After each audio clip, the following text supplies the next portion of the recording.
Hello, everybody. Welcome to the Mill Valley Public Library. I'm Natalie Snoyman, acting supervising archivist of the library's history room, and it's my pleasure to welcome you to our Dipsea Storytelling Night. First, a huge thank you to the Friends of the Library and the Library Foundation for making events like this possible. We're so lucky to have their ongoing support. And if you'd like to return the favor, the Friends are here tonight. If you'd like to say hello, they're around the corner, and learn how to volunteer. It's a great way to support the library. And they're also selling merch tonight. I also want to thank my incredible library colleagues for being here and working late to make tonight's after-hours event possible.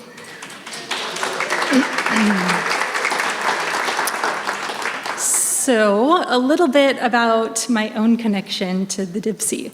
I started working in the archives here in May 2020, and in those first very strange weeks while the library was shut down to the public, I started familiarizing myself with the history room's collections, and I was immediately drawn to the lore of the Dipsea Race. Soon after, I set out from Old Mill Park to hike the trail one weekend, totally unaware that the shuttle from Stinson wasn't running due to COVID, of course.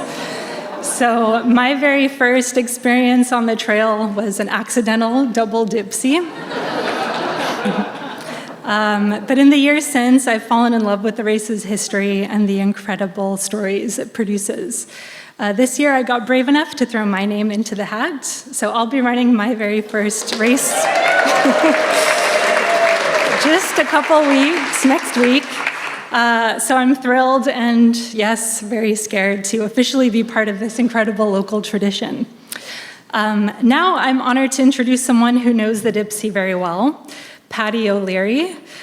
Patty's a professional and wildly talented trail runner, cancer biologist, community leader, film producer, and former international lacrosse player. He was born and raised on a dairy farm in southeastern Ireland, and just this week earned a spot on the Irish mountain running team for September's World Long Trail Championships.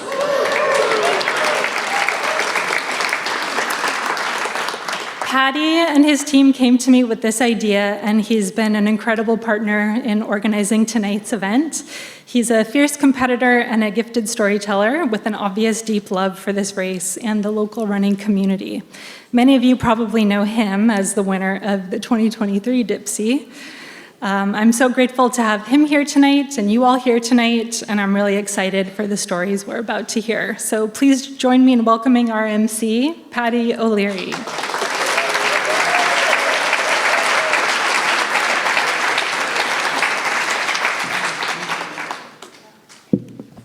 Thanks, Natalie.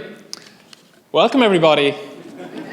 So I'm delighted to welcome you all here to this stunning Mill Valley Public Library. We're right here at the foot of the iconic Dipsea Stairs, how apt.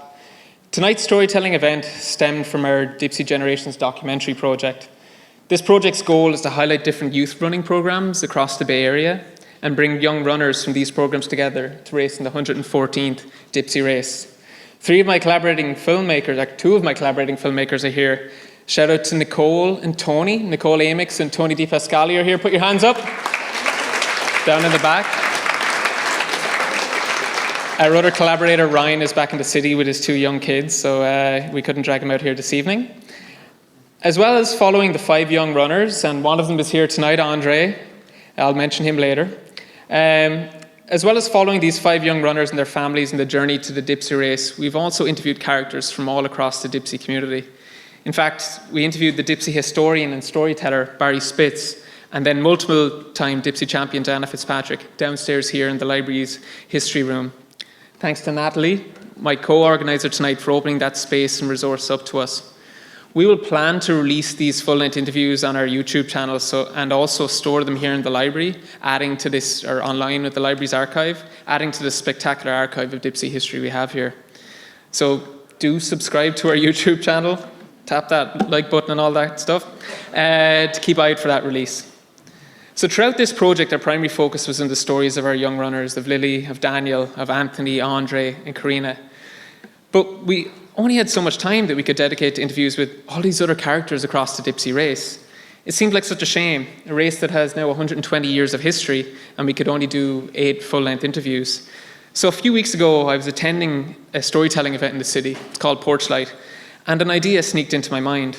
Let's do a storytelling night. Let's try to get as many people up here to tell their Dipsea story as possible. So with many great submissions, we had many great submissions during our open call, but we had the challenge of narrowing it down to tonight's 12 speakers. So for our run of show tonight, I'm going to call up each speaker. I'll introduce them and their story title, and then the floor is theirs for the next 5 minutes. We have 12 stories to get through tonight, so Natalie and I will be running a tight ship with our stopwatches. And at the 5-minute mark, we have a bit of a comical warning that will further emphasize that the time is up. We're not afraid to use that warning. So thank you so much to every person who submitted their story, to all the speakers tonight, to the staff here at the Mill Valley Library, and to each and every one of you for being part of this wholesome Dipsea community. Let the stories begin.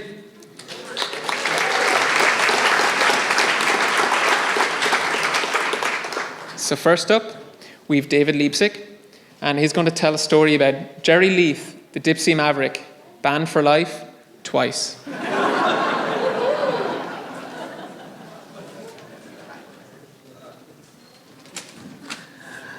Hi, good evening, everybody. I want to share a story of a good friend of mine. His name was Jerry Leith, and as you heard Patty say, yeah, he was banned twice for life from the Dipsea. But my story actually starts with the famous Dipsea salmon barbecue runs that Jerry orchestrated, organized back in the 1990s through the 90s. And I want to see a show of hands out there. Anybody out here remembered and participated in these Dipsea salmon runs? Yeah, these were just the highlight of the week. There were Thursday nights, 2 in April, 2 in May, and Jerry'd be on the phone and he'd be calling people and he'd be organizing the potluck and he'd be organizing the salmon and he'd be organizing the carpools back way before the day of texting. Anyhow, at these events, one of the things that Jerry liked to do, or would commonly do, would have an auction, and he'd auction off some running shoes. And then he started to get the idea when runners couldn't run the Dipsea who had been admitted, that he would maybe auction off their bibs if you hadn't gotten into the race. So he got the great idea that, okay, I'll start auctioning off bibs, and that maybe will raise some money for these events. And then he started facilitating trading bibs. Well, that was his first banning from the Dipsea. When they got word of that, they were like, no, you will not be doing that anymore, and you will be banned from the Dipsea for life. And that was even after, in 2000, when he had won the prestigious Jerry Hockey Award for leadership, for dedication, and for sportsmanship. So that was 2001.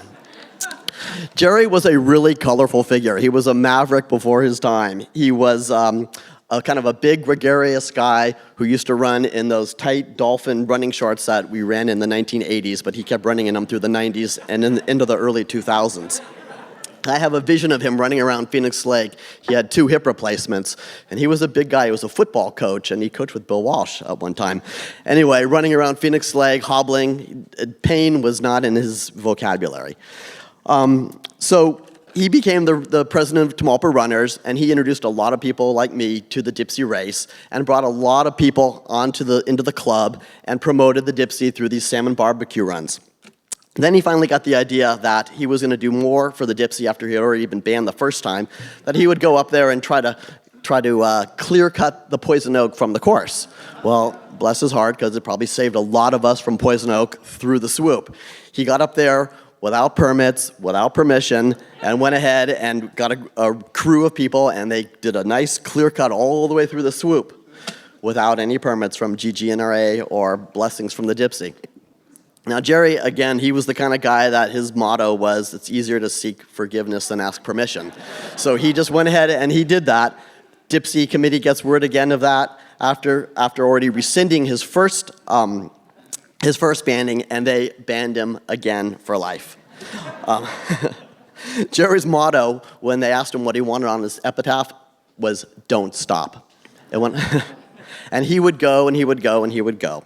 Sadly, he died of cancer in 2011, and left us with a big memory of his salmon runs, which kind of left with him too. We carried him on for a few years after he had passed away, but they also went the way of Jerry Leith. Now, when you run the Dipsea stairs and you see his name on a plaque towards the top, it just says Jerry Leith, you can think to yourself, this was the Dipsea Maverick who really brought a lot of people to us, and when you see his name on that plaque, think, don't stop. Thank you very much.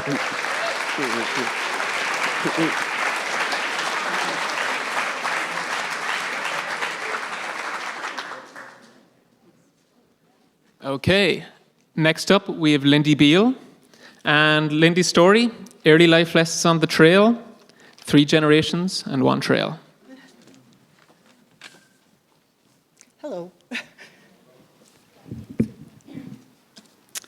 So the Dipsea has been part of my family's DNA for 3 generations. My grandfather, Ernie Marinoni, won the race in 1940, and he was a member of the Petaluma Spartans, and he would tell me stories of how they would camp out on Mount Tam and train for the race. I grew up in the late 60s and 70s running the race with my dad, Pax Beale, and although my dad was a Dipsea runner, it was not by lineage. He actually learned about the race from my mother when they were dating at Cal, and they went over to Stinson to watch my grandfather and her father, Ernie, cross the finish line. So when I was young, the race was held at the end of August. So at the start of every summer, after my dad's work, we would head on over for weekly training runs with other Dipsea enthusiasts, followed by a picnic dinner at Stinson and lots of Dipsea talk. And my dad and I also trained on our own. And I vividly remember one weekend training run when I was 12 years old.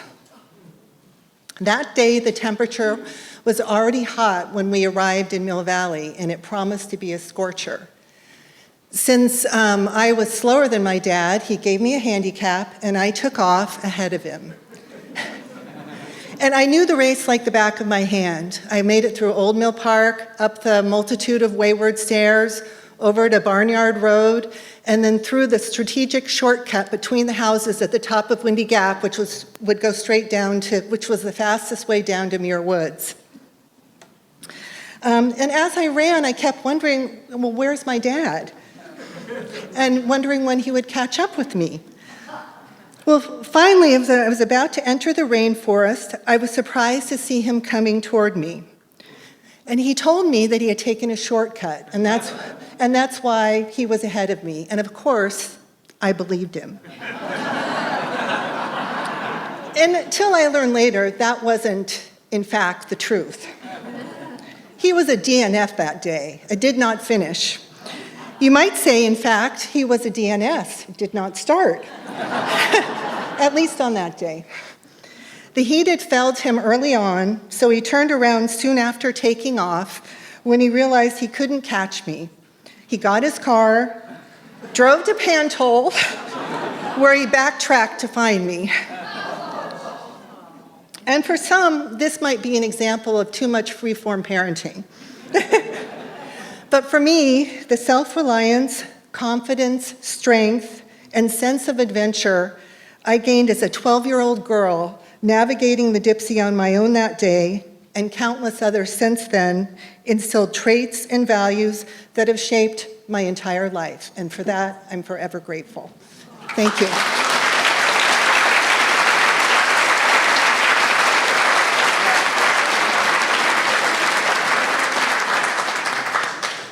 Oh, that was great. So next up, we have Mark Byers, and Mark's story, a very brief history of the running the Dipsea in the 1960s.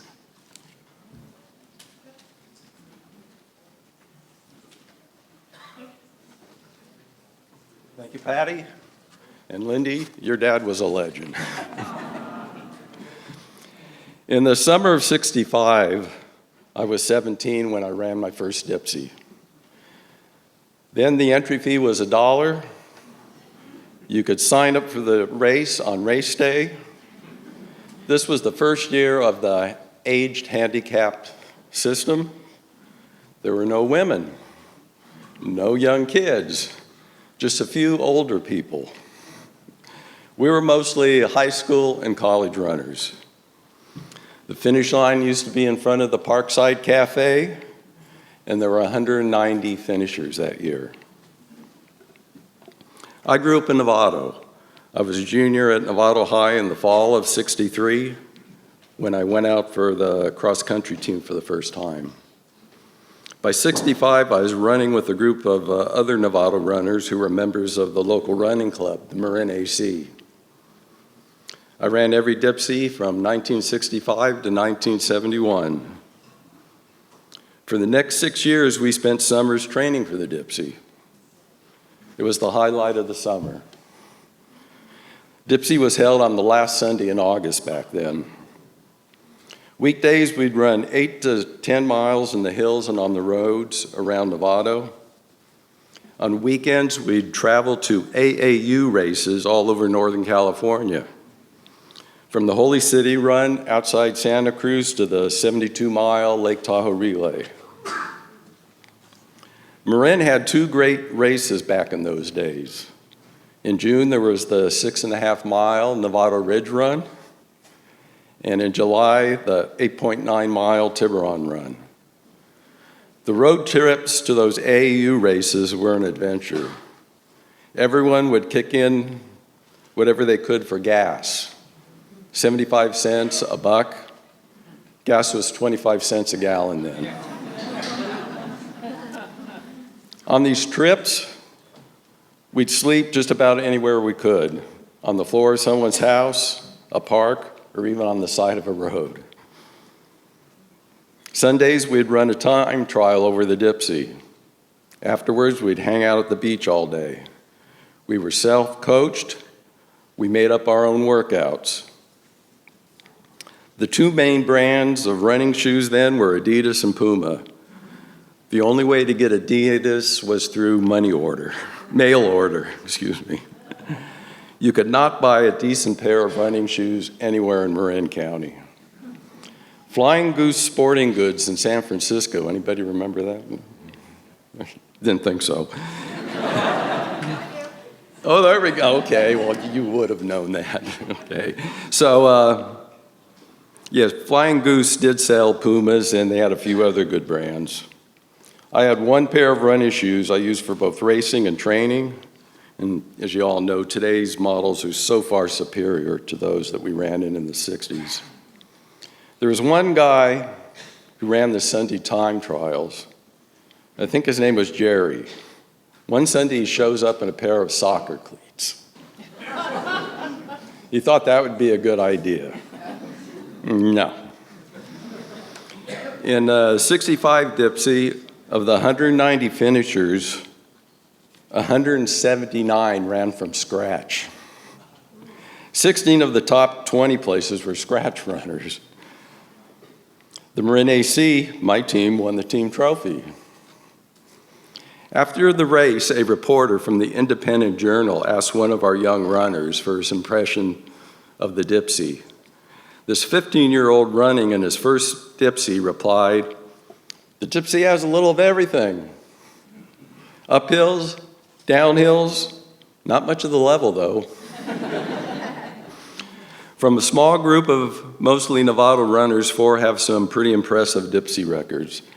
These 4 have between them 7 fastest time trophies, 3 first high school trophies, 3 course records. All 4 in the Dipsea Hall of Fame. They are Carl Jensen. He was the last scratch runner to win the Dipsea in 1966. Carl was later drafted into the Army in '67 while serving in Vietnam, and he was severely injured in a landmine explosion. Carl passed away in 2017. His ashes were scattered on the Dipsea. Don Macklin and Ron Elijah, the 2 of them have the 4 fastest times ever recorded. I was lucky, and finally Bob Bonnell, besides 2 fastest time trophies, Bob held the quad Dipsea course record. I was lucky to live and run in Marin when I did. That Dipsea no longer exists. When I was younger, it was about how fast you ran and what place you finished. I'm getting there. Now looking back, it's about the memories and the friends we made. And the Dipsea was a big part of that. Thank you.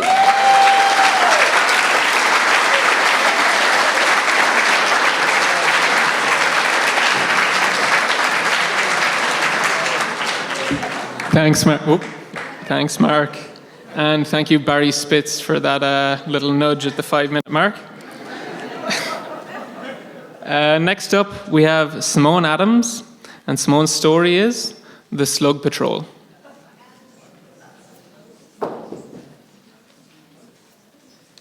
Hi, everyone. So we've been hearing a lot about fast racers, uphill, downhill. This is a little bit of a slower, it slows you down in the middle of all of this, all these talks. So year over year, my training partner, Sid, and I would protect all of the banana slugs we saw on the trail, particularly those near the footbridge in Muir Woods.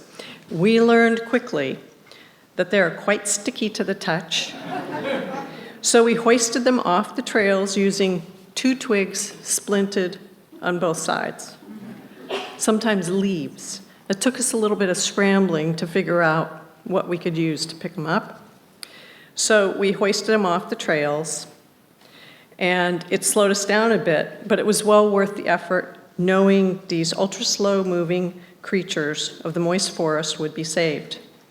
The Slug Patrol was born out of compassion to save the amazing Dipsea slugs from getting stomped on and smashed by unaware racers. Making comparisons between Dipsea racers and slugs, slugs come in different sizes and colors. Like Dipsea racers, slugs respect the redwoods. They eat everything but the trees. And like the Dipsea scratch runners, slugs patrol themselves forward from the tail section of their body to the front. Slugs travel a whopping 3 inches, up to 30 feet an hour.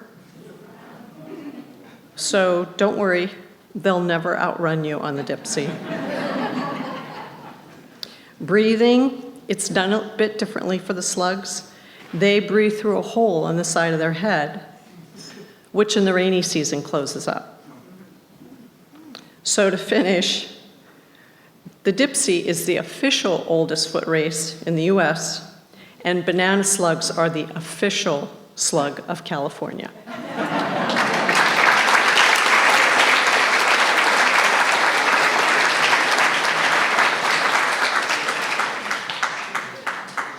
Are we all expected to carry a little, slug stretcher in the race now?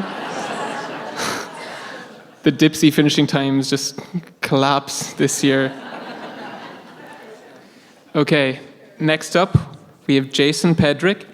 And Jason's story is, met my biological parents for the first time.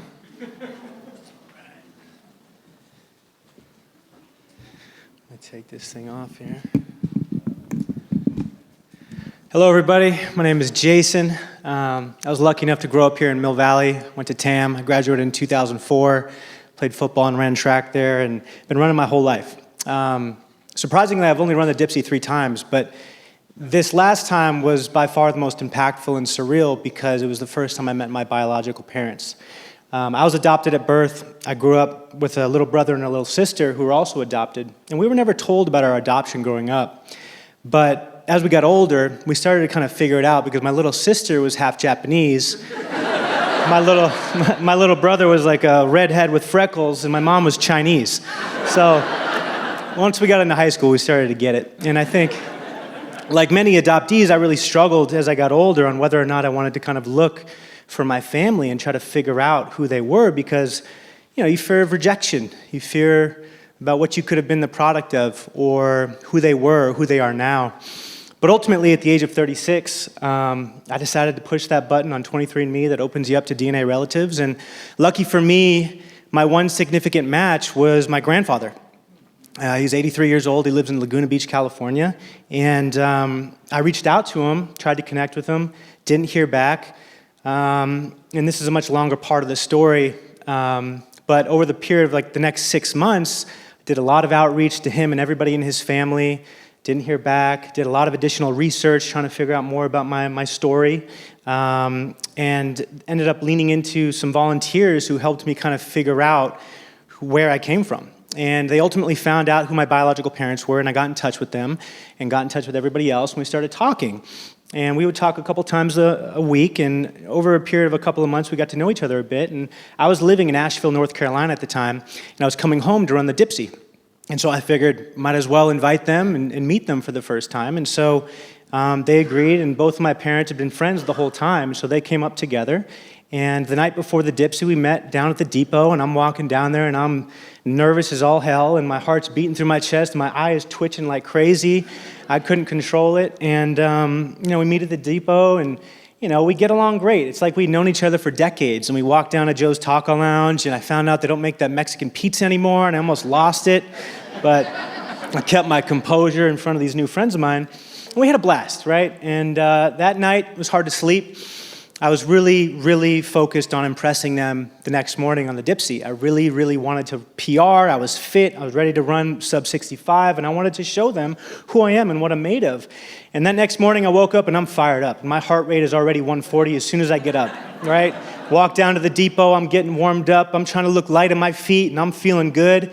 And I hear my wave called, and I walk up to the starting line. I'm standing next to the legends like Patty and Varner, and I'm trying to look like I'm all business, looking at my watch and my shoes, and then this kind of sensation of a second-grade old boy comes over me, and I kind of look up, looking for my parents, and I see them, and they're standing there, and they're looking at me, and I get real nervous, and I kind of smile and look back down, try to look serious, and then the gun goes off, and I take off, and I'm trying to keep up with these guys, and we're running to the stairs at like a sub 5-minute pace, and we get to the bottom of the stairs, and I'm like, that was dumb, and we get to the top of the stairs, and I'm cooked, and my heart rate's like 180 by that point, and I still have 5-6 miles to go, and so I barely hang on the rest of the race. I'm surviving, but I get to the bottom of cardiac, and I'm like crawling up cardiac. And at the top of the cardiac, I'm pretty depressed, like disappointed in myself. I really wanted to impress them. I really let myself down because I was ready to PR, and I didn't have it that day because I just went out too fast.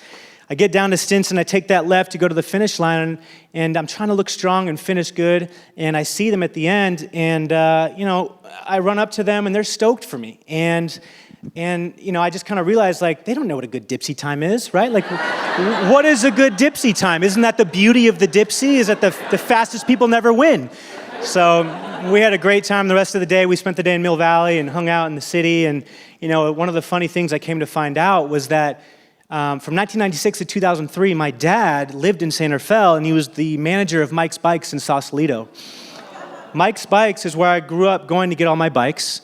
The TAM distance team would run there on our easy days before meets, and in high school, it's where we would stand outside the bait shop and ask guys to buy us beer. The craziest part about that is, when you pull off of 101 North and you go under the bridge and come to that stoplight to wait to go into the Mike's Bikes parking lot, there's a house perfectly framed between the trees across Richardson Bay at the end of Strawberry Point. It's the only house you can see when you're sitting there, and that's the house I grew up in. So every single day that my dad pulled into work, he was looking at the house that his son was growing up in, and he had no idea I existed. So last year, my wife and I and our 2 kids moved to Laguna Beach, where all my family still lives, and all my grandparents are still with us, and we're making up on 39 years of lost time, and my 2 kids have 10 grandparents now, so it's been a fun journey. Thank you for listening.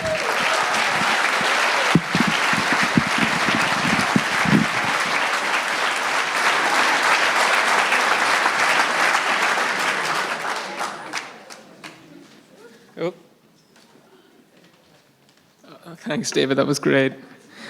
And I was also regretting that 4:30-minute mile start at the bottom of the stairs, and I think most of the wave was too. Sorry. Next up, we have Marietta Blanchard and her story, A Hornet's Nest and the bees weren't playing that day.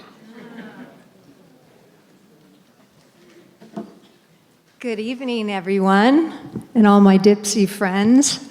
I see a few of you out there, Lindy Beal, Marilyn. There's a lot, and I'm honored to be here with you tonight. I want to introduce you to my mother, Mary Lucille Boitano. She's here with us. My mom is amazing. My mom has run probably 8 Dipseas, 5 double Dipseas, 50 marathons, had 7 kids, 7 children. I was the 7th. And she's going to be 102 next month.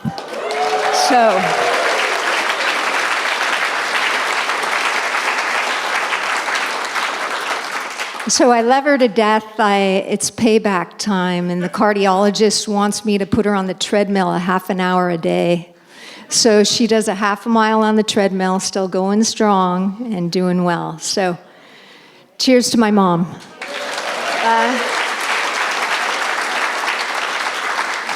My brother Michael would be here today, but he doesn't have a heart for the spotlight.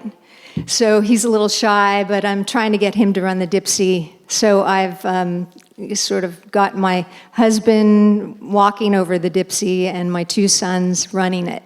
So hopefully the legacy continues, because I'm getting too old now and it's been difficult for me to run, but I'm a liability out there. And sometimes I have to take a cab to my own bathroom. But now it's an Uber, it's not a cab anymore. But anyway, my father was a Dipsea runner as well, and my father did 13 Dipseas, and his best place was 39th, the year I won. And my brother is a 2-time Dipsea winner, and he won in 71 and 72. He would have been the first person in history to win it 3 times consecutively. You had Millard, you had Hayson, and you had Jack Kirk won in 51 and in 67, the year before I ran. So Mike would have won it 3 times, and it was a big deal in the house for him to win. But he got upset, and his upset was a big deal in the household because he was upset by his younger sister, and that was me. So it was bittersweet for me, but and very disappointing for my brother. And so let me get on to my story. Patty, kudos to you for doing this, because this is amazing. This is really bringing the Irish culture into our life, which is wonderful. So kudos to you. I love it. So he came to my house, and he came with Ryan. I don't know if Ryan's here tonight, but Ryan's tall, and he barely fit through the doorway. But he was doing all the camera work, and they asked questions about the Dipsea, one after the other, and I was trying to rapid fire back at him. But so it opened a can of worms for me, because my first Dipsea was at age 5, and it was in 1968. So if you do the math, you know how old I am. I'm 62. But anyway, so my mom worked all night on our outfits. We were South End Rowing Club members, so we had a white shirt, and we called them red running togs. We didn't call them shorts, but we called them togs. So I was supposed to be running with my dad's partner's son, Johnny, who was 15, and I was 5. So he was supposed to kind of take me over the course until my dad was able to catch up to me, because I had only been over the course. This was my 3rd time. So third time, so I didn't know the course at all. Oh, is that my... Oh, good. I didn't know the course at all, and so not very well. So I was running it. I was running down Throckmorton, hit the steps, look around for Johnny, and he's not there. I'm all alone. So I was kind of scared to death in a way because now I have to figure out and navigate through the course on my own.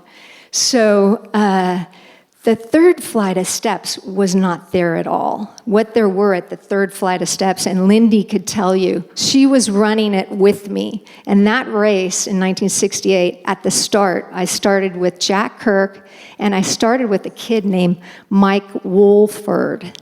Mike Wolford was 11 years old, and he was groomed by Jack Kirk, so those guys were tight as can be. But in that race, those guys were running against one another. Oh God, I gotta hurry. Well, anyway, I'm up in Dynamite, and I felt something go up my shorts, and it was painful. And I started to cry, and I look around, and there's a guy going like this. And I said to him, I go, "Oh my God, what is it? What is that?" And he said, "Somebody knocked over a nest." And so there were hornets everywhere. We were getting stung left and right. I had 1, 2, 3, 4, 5 bites. And so I'm maneuvering through the course. I'm feeling the bees were angry. They were angry. So I wasn't quite sure. This was a repressed memory. This was something that came from a long time ago. I wasn't sure if it was real. So I just had my friend Christy, she came up to me and she said, "I saw the title of your speech." And I said, "Yeah." She said, "That happened to me too." And then Lindy collaborated on it. Those two are cousins, so they worked together. Craig probably got stung too. I wasn't the only one that got stung. So I was so happy. I took solace into thinking that I wasn't the only one that got stung. But at that point, there was a strange calm that came over me. And I'm a Seinfeld fan, so I'm using those references. It's kind of funny. I do it every day. But anyway, so this strange calm came over me. The bees were angry that day, my friends. And I became that Dipsea runner, and I said, "I can do it. I know I'm little, but I can do it." I got shoved over multiple times. People were shoving me from the left to the right of the trail because they said, "What are you doing here? You shouldn't be on the trail. You're a little kid." And they thought I was a boy.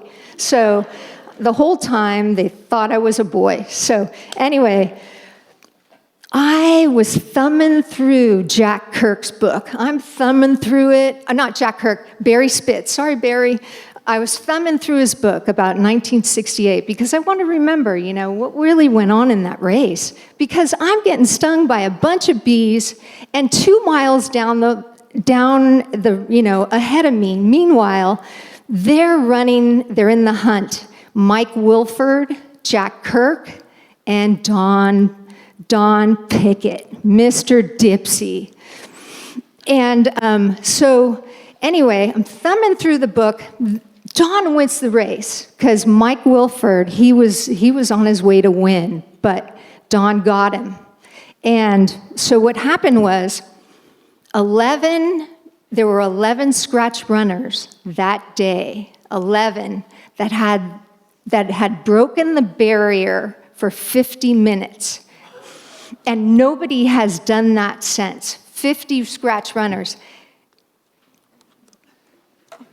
And my theory, I don't usually talk this much, but anyway, my theory is they got stung by bees and they were running for their lives. And that's exactly what happened. Yeah. So, meanwhile, I finished my race. I get my little, popsicle stick at the end. The guy reaches down like this, hands me 441 because that's the place I came in. Not too bad because there was 906 entered. And I know that because looking through pictures of me, I could see 906 on the top of my shirt. So I knew I was an afterthought. I knew that my parents didn't know if I was going to be able to run. So anyway, so the point is, I got a trophy. They gave me a participant's trophy where women were not allowed, they were unofficial in the race. So they actually acknowledged me, the Dipsea Committee, so I feel quite fortunate that they did that, which is wonderful. And Lindy is from a family that she has Elaine Peterson, who is Pax's significant other, and she was my idol. Lindy's Elaine Peterson was an idol for me. She would wear a little tennis skirt, and oh, I better go. Sorry.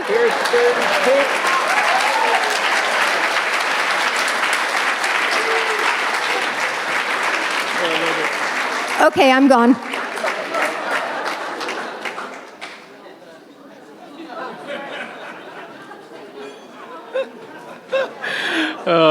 Thank you so much.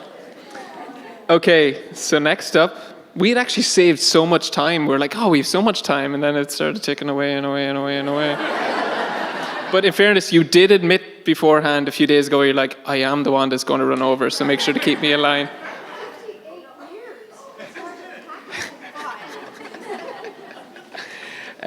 So next up, we have Linda Clever, and Linda's story, Now Hold My Hand.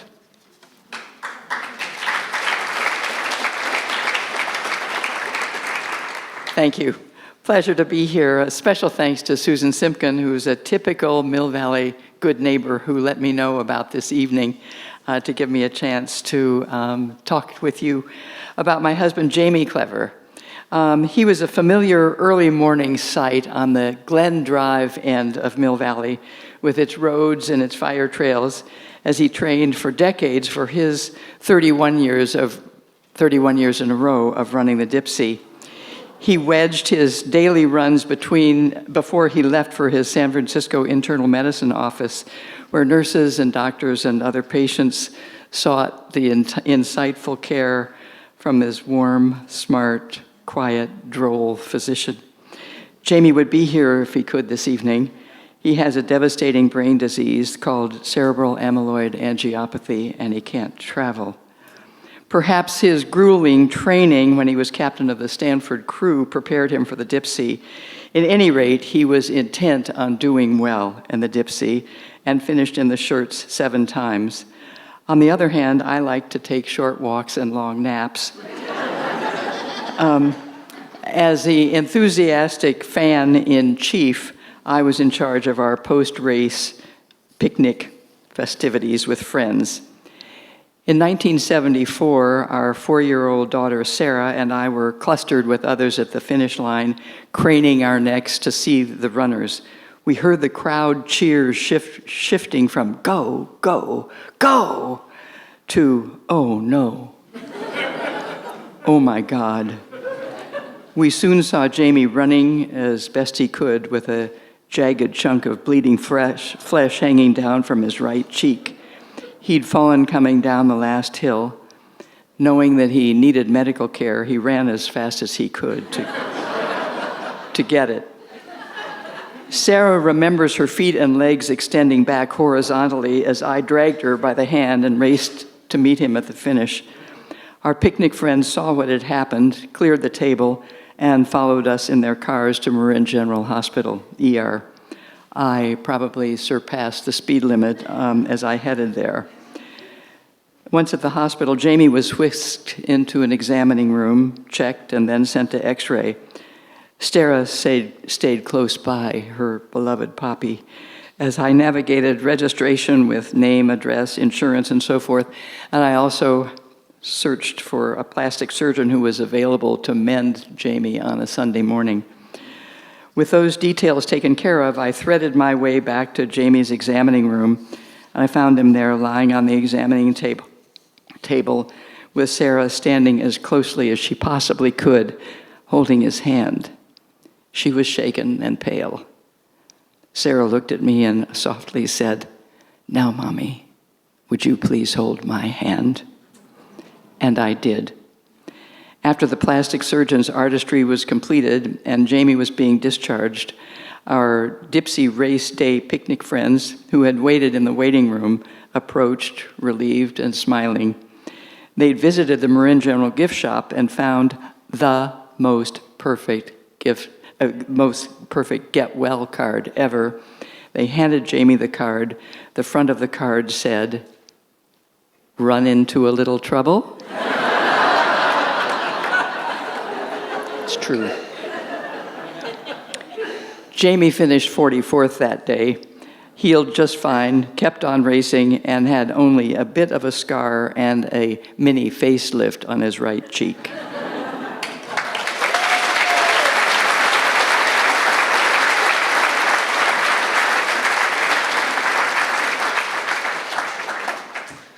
Oh, that was great. Okay, next up, we have Marilyn Kiernan. And Marilyn's story, drinking or running, choose your addiction.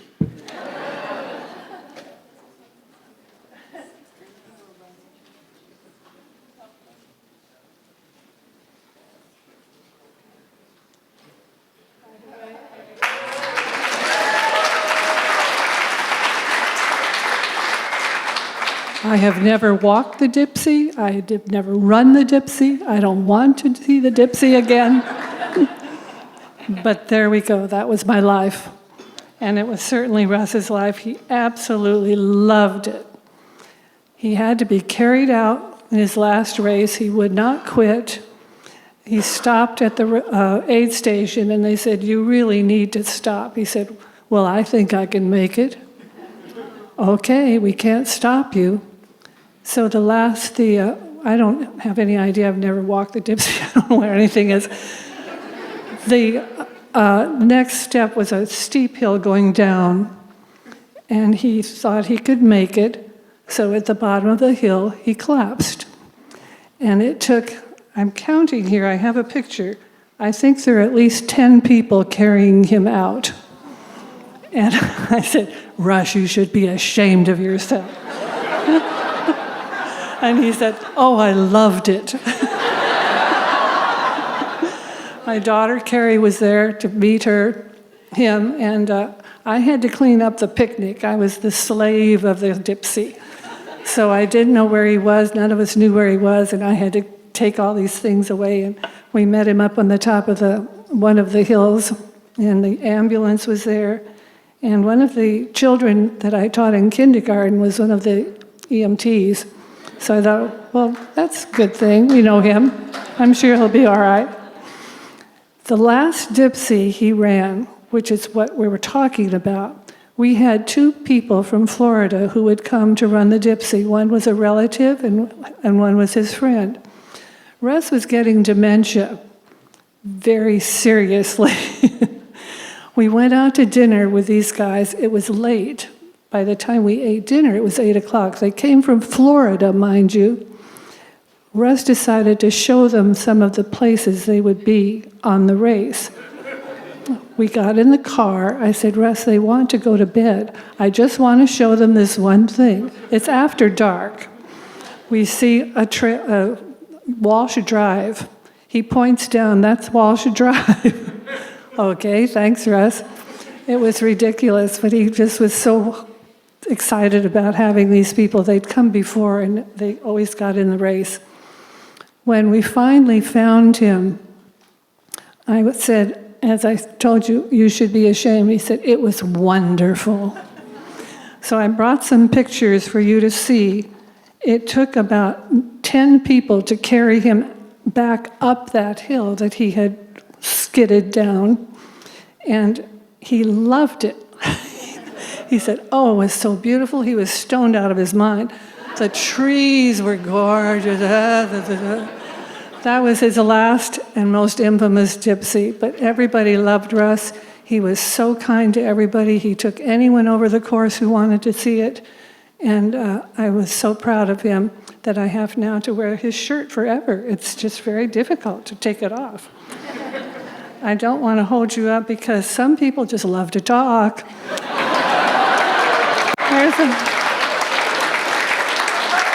I will put these pictures, I have a few of these. You can see Russ's face. He's down here, and everyone else is carrying him in this huge sling, and he's loving every second of it. I'll put them over here for you.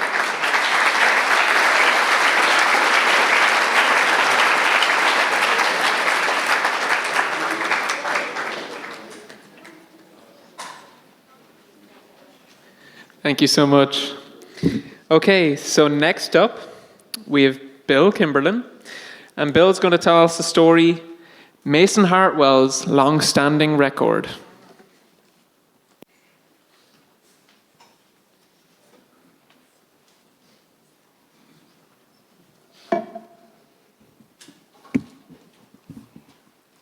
First off, thank you for having me. So there was this guy named John Mason Hartwell, and he was a famous old-time Dipsea runner. But who was he? Where did he come from? Well, he came from my mother's family, the Mason family of Sausalito. He was a cousin of mine. I knew he was a runner in the Dipsea Race because my family had some stories about the race. But I really didn't know the details of his life until I wrote my book about working for George Lucas and on Star Wars. The book is called Inside the Star Wars Empire.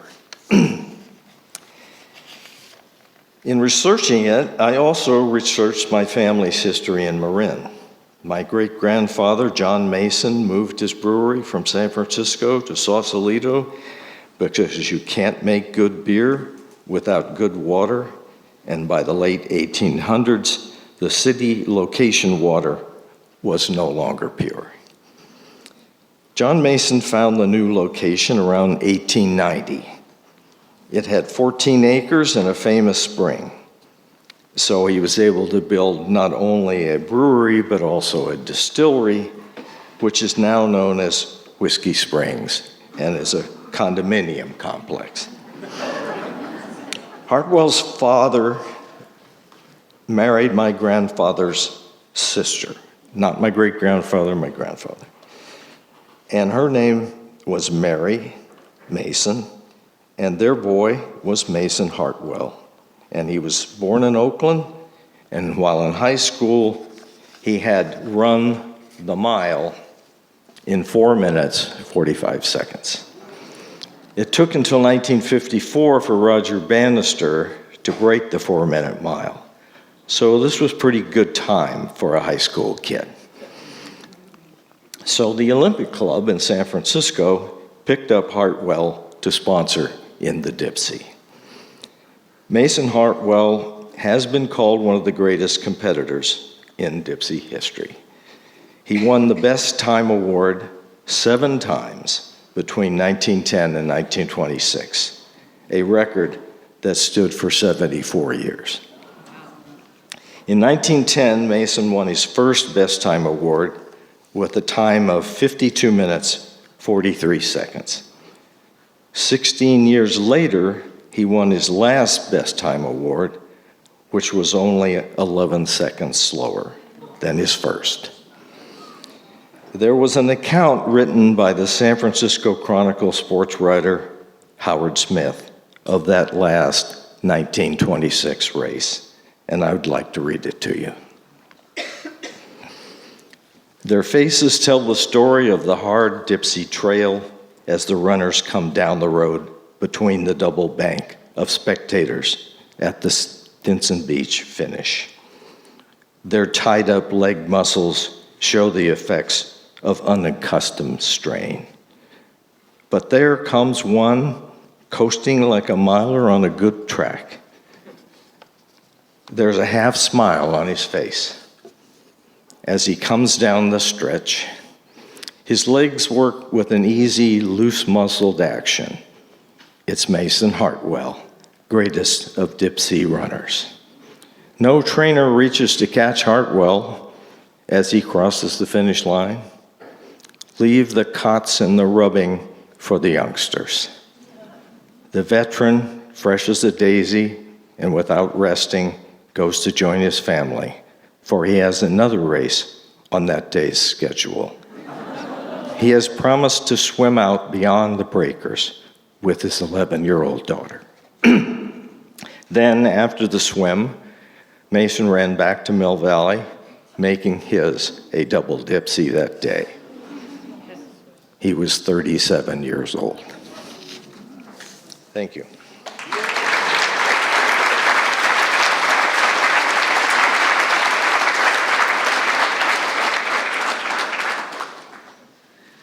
it always fascinates me to think about what the course would have looked like back then, like 110 years ago. Even you see the videos and films from like the 80s, it looks so different. Imagine what it was like then. So our next story is Sharon Fox, and Sharon's story is The Dipsea, a Very Special Family.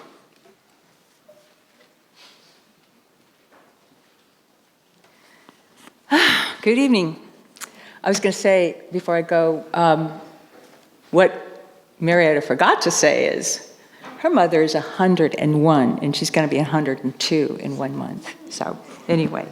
I'm Sharon Fox, and my family has been running the Dipsea for over 100 years. The family tradition started when my great aunts, May and Minnie, who raised my dad, ran the race starting in 1909, disguised as boys because they wouldn't let women run until the 70s. They ran every year until 1912 and participated in the women's hike. When it was legal for women to run, my older sister Colleen continued the tradition and has run the Dipsea every year since 1970. That's more than half a century of running the Dipsea. She won the Dipsea practice in 1978 and came in second for the Dipsea practice in 1984, which is the same year that she was first woman to come in for the Tahoe 72-miler. And twice she ran 7 months pregnant, so we always say that her daughters ran the Dipsea before they were even born. After coming across the finish line in '84, a guy came up from the beach and he had these little short shorts on and a little tank top, and his arms were really hairy and his legs were really hairy, and she thought he looked very unique.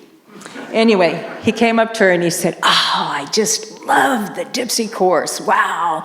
So amazing watching you guys come in. And he says, when I was a high schooler, I ran that course all the time. It's my favorite. I love it. And he says, I've never run the race. How do I get in? She goes, talk to Walt Stack over there. He's the guy. He was the head of the Dolphin South Runners. And anyway, he can fill you in, and maybe he can work something out. So she led him over to Walt Stack, and Walt Stack's taking some notes. And he goes, and your name is? And he goes, Robin Williams. It was Robin Williams. And actually, Colleen was shocked, and after that, she'd seen him running up because she was always running the trails. She saw him all the time. But years later, I bumped into him at a Mill Valley Film Festival event, and he was surrounded by a lot of other, movie people. And I said, hey, Robin, when are you going to run the Dipsea next? And he just froze, and he had been, pretty animated up until that time, as you know how Robin is. And it was like a cannonball hit his heart. And he said, oh God, I just love that course. And he goes, I'd do anything to run the Dipsea course again. He says, but I trashed my knees, and I'm never going to run again. And he says, but I just love that course. He says, there's nothing like the Dipsea. I just love it. I just love it. And the people around him are like, what's Dipsea? And he said, well, the story about the lemmings that just follow each other over the cliff? It's like these crazy runners get up every year and run over the hill to Stinson Beach. And so anyway, what he did mention was love, and I'm going to get to that a little bit more later on. But my sister isn't here tonight because she's pretty shy. I mean, she's very bold, but in front of people, she's not one to toot her own horn or give you the stats on her amazing record before she had a work-related injury that slowed down her running. And she's not only spent years running this race, but also spent years supporting the Dipsea Foundation and honoring many of the Dipsea icons and heroes by providing foundation dinner tickets for them and their entire family, and donating to the Dipsea Foundation, and also purchasing Dipsea steps and the plaque that holds their name on it so that we don't forget those Dipsea elders, those heroes. And for years, she was a pen pal of Jack Kirk's, the Dipsea demon himself, and she always made sure he got his pound of See's candy for every birthday and every holiday, and she handpicked each piece. She knows the name of every single See's candy piece. She does. And she's all about honoring and serving our Dipsea elders. And with her contributions in her honor of the Dipsea, she was rewarded with the Jack Kirk Dipsea Demon Trophy in 2015. So it's not just her running record that makes my sister Colleen my favorite Dipsea hero. It's her heart, her love for the race, and her love of the people who make up this race, and especially the volunteers who show up year after year to make sure this amazing tradition continues to thrive. For the last 25 years, I've worked with a great group of Dipsea volunteers to set up the race and roll out the race fences starting at 5 a.m. every Dipsea Race morning. In fact, I'm usually the first person in Mill Valley, downtown Mill Valley. It's like a Twilight Zone or science fiction movie, as though I'm the only one there and the aliens came and sucked up all the people. And then, thank God, the volunteers start to trickle in, which is like, oh, thank God. And the donuts and the coffee, that's helpful too. Anyway, the dips, I was going to say, but it always feels like no time has passed because when the volunteers come in, you haven't seen them for a whole year. And, for years and years, that's the only time you see them. But the thing is, it feels like there's no time has passed because we're just one big, loving Dipsea family. So when it comes down to the Dipsea, it's all about love. It's love. It's the love of people like my sister Colleen, the love of all the runners, and especially the love of all the volunteers who help make the Dipsea Race the greatest race. Anyway. And if you want to volunteer, come see me.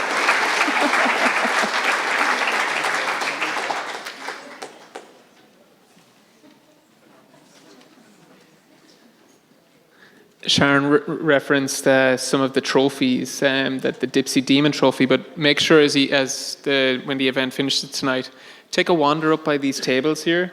We have some Dipsea Demon trophies, we've got some photos of Jack Kirk, but we've one trophy from 1922. I think it's a Dipsea Women's Hike trophy. It's amazing, so take a chance to come up here later. Now we've got the speaker that I am personally most excited about.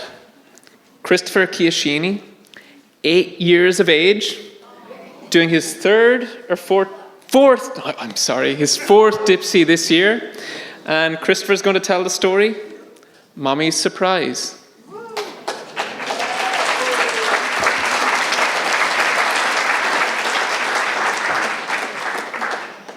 Hi, I'm Christopher.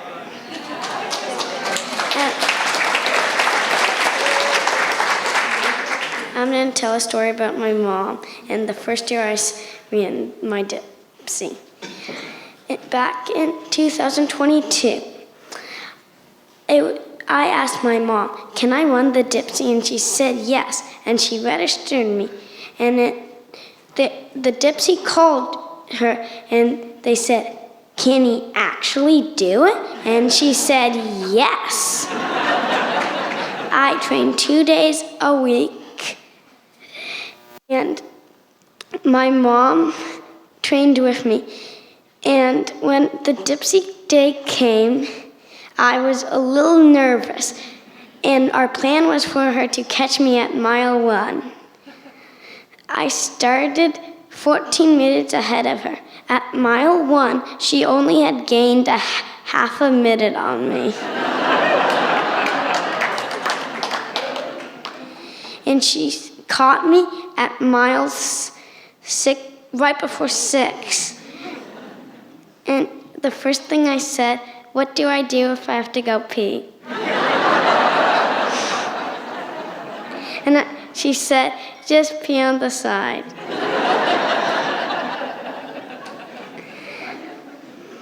And we stayed together for the rest of the race. And then I came off from her right at the end and beat her at the end.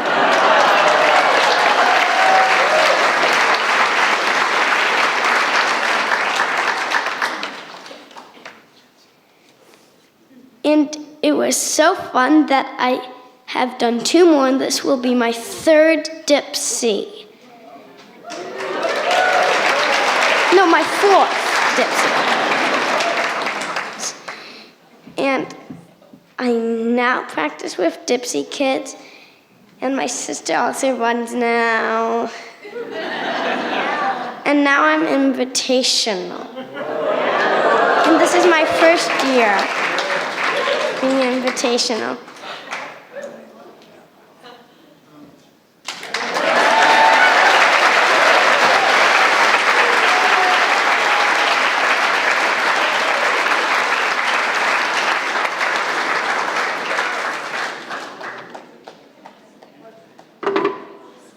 I think my favorite photo from that year you did it first was the moment you caught up with him just after the Moors. I think that Tony has a photo, and it's one of my favorite photos from that year. And he had a smirk on his face because he was like, yeah, it took her this long. Okay, next up, and our final speaker, we have Hazel Wood and Hazel's story. My name is Hazel, and I'm a Dipsea addict.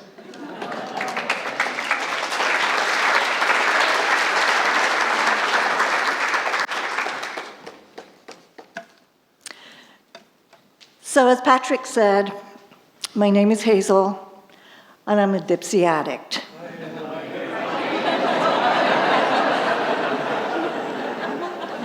I'm Hazel Wood, I'm 74 years old, and I'm running my 42nd Dipsea.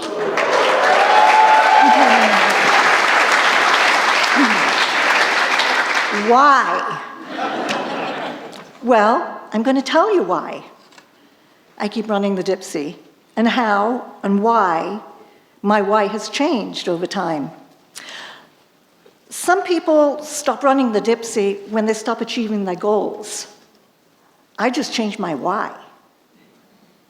So I think you'd probably guess that it's important to know your why, or your whys. I have 3 whys. My first why was goals. My first Dipsea was in 1981 when I was 30. And at the awards ceremony, I watched in awe as several of my Tamalpa friends received black shirts. In that moment, my first why was born. I wanted one too. 3 years later, I won my first black shirt.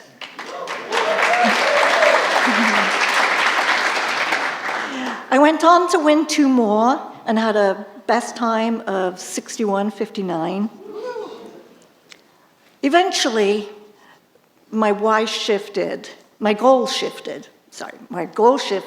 to maintaining invitational status. And I'm guessing that several of you can relate to that. Then, as I got older and slower, and the younger and faster runners flew by me, my why shifted. And although I train hard and do my best effort on Dipsea Day, my 2 other whys have taken center stage.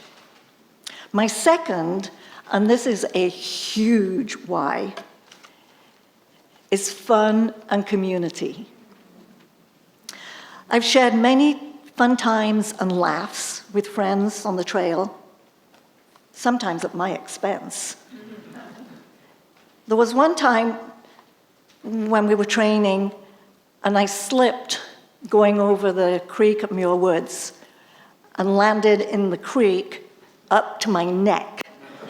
My friends just couldn't stop laughing.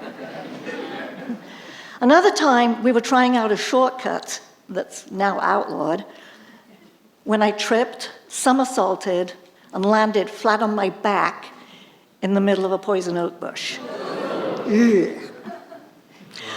I love the community spirit of the Dipsea, meeting people on the trail, and on the bus ride back from Stinson, you really meet some great characters.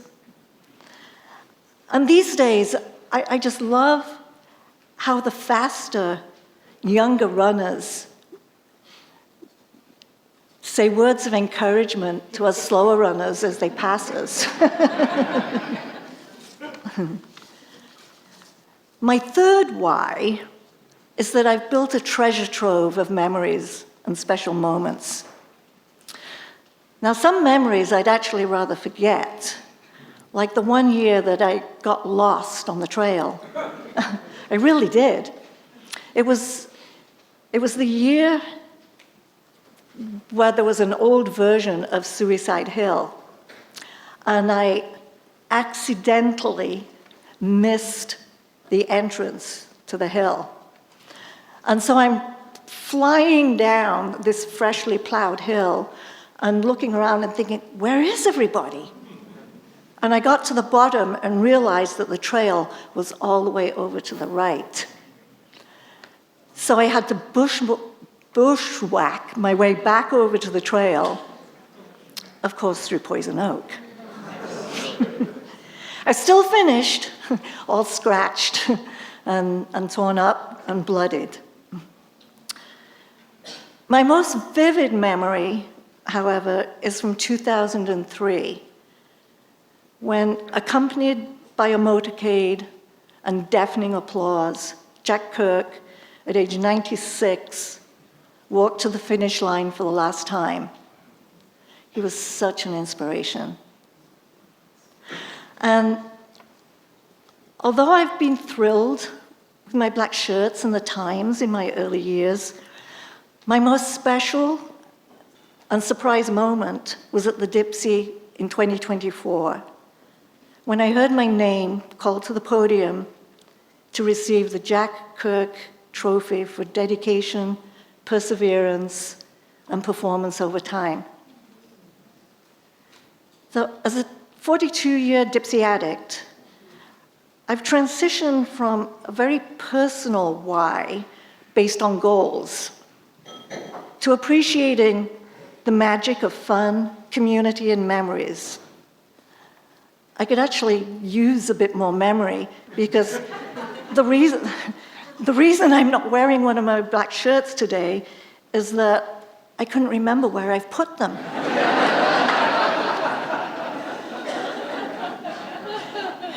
So we British, we love tradition, and as we British say, cheers.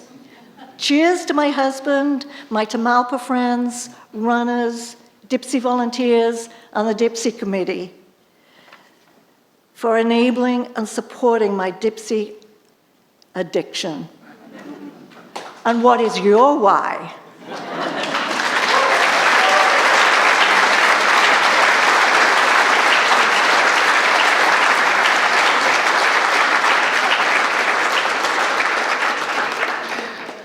Okay, well, now that everyone was actually so good with their timing, how many times did we have to play Barry?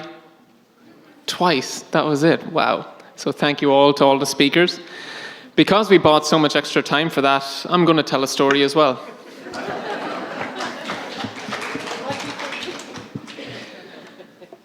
So to finish the evening, I would love to share an adaptation of the letter that I sent in with my own application this year.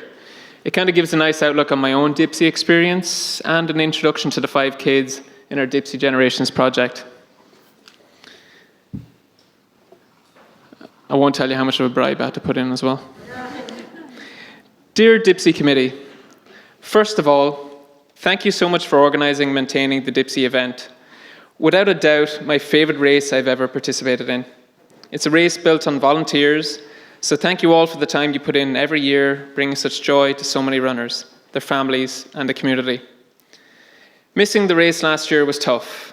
My dad, Pat O'Leary, passed away on June 13, 2024, just a few days after the 113th Dipsea Race. But I'm grateful I was able to be there by his side, surrounded by family in his final days. Dad would have loved to see the Dipsea one year. He was heavily involved in youth athletics, setting up our local running club in southeastern Ireland.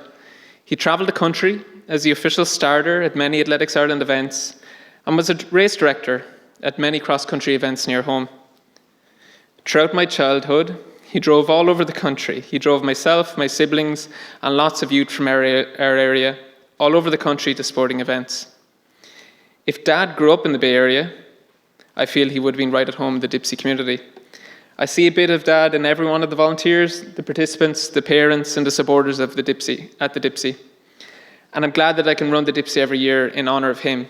I see it as my own personal celebration of him and what he himself did for the running community. Through watching my parents as I grew up, I was inspired to be a community builder. From founding and managing the Irish Lacrosse League 20 plus years ago, to leading this November Project workout group when I first moved to San Francisco. Side note, that's how I met my collaborator, Tony, who's out here today. To highlighting stories of the different communities through documentary film. I appreciate what I've learned about the strength of sporting communities from them, from my parents, and that led us to this Dipsea Generations project. After this idea was burning in the back of my mind since I first raced the runners section back in 2019, I'm so glad to help tell the story of these young runners and their participation in the Dipsea Race. In Ireland, I was very fortunate to have the privileged upbringing where I had access to sport and running from an early age. It's really cool to now be able to bring that to new communities with this project. So thank you from the bottom of our hearts for being such staunch supporters of the project. Such exciting times ahead as the project falls into place. Now, I want to tell you about the 5 kids we're following at this year's race. Karina Arazon Lopez is our young athlete from Hayward, an inspiring young Latina woman. She was one of the first girls to run on the track and cross-country team at Mount Eden High School. Now, a senior, she's the girls' captain. Go Karina. The Dipsea will be her first race on the same week of her high school graduation. Talking with her mom, Lorena, and her coach, Skylar Hall, they are so excited about how sport is giving Karina the confidence to tackle big goals. Daniel Sacido from San Juan Bautista, it's about half an hour south of Gilroy, is a young runner to watch for the future. He found his way into trail running only 2 years ago and loves everything about the sport, the competition, the outdoor exploration, the community vibes. We interviewed Daniel and his parents at their home a few weeks ago, and I'm so impressed with this kid. Wise beyond his years, he was saying very profound things about the benefits of running and community. I'm so excited to see his future in the Dipsea and in running in general. Andre Sente, who's actually right here.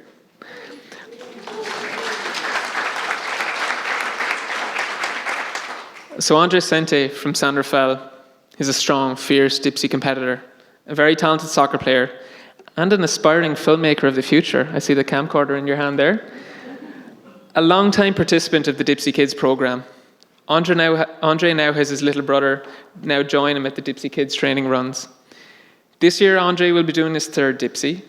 In 2023, he finished 774th, and he made the invitational section. Last year, he was 407th. This year, he has some major goals, maybe finishing in the top 100. But honestly, I see a black shirt in this kid's future. Let's go, Andre.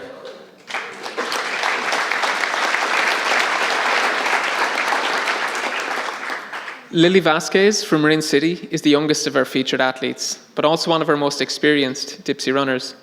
Next week's race is going to be her 3rd Dipsea.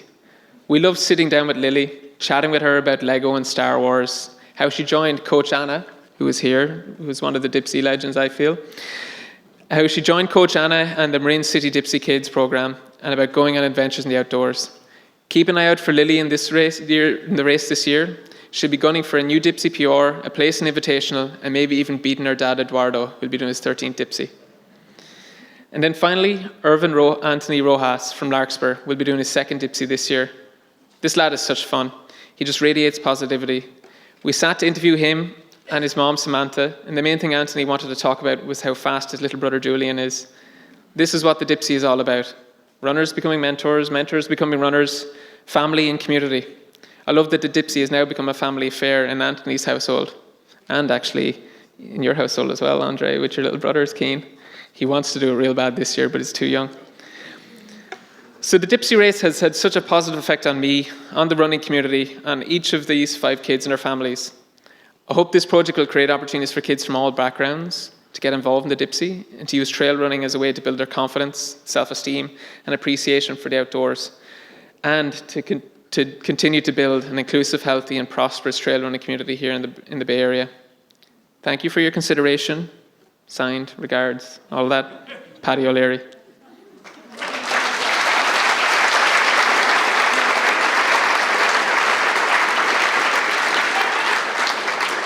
Can we get a big cheer for all of our speakers today?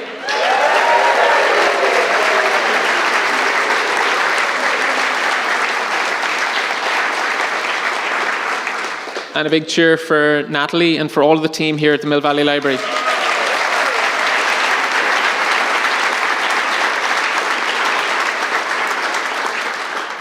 and then one for the Dipsea committee, the Dipsea volunteers, the people that make this race happen.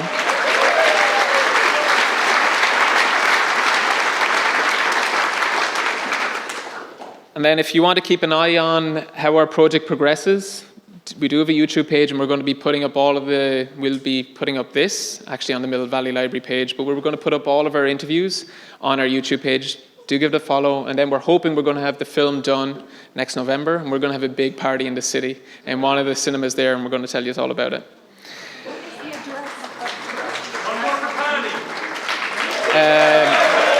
Thank you.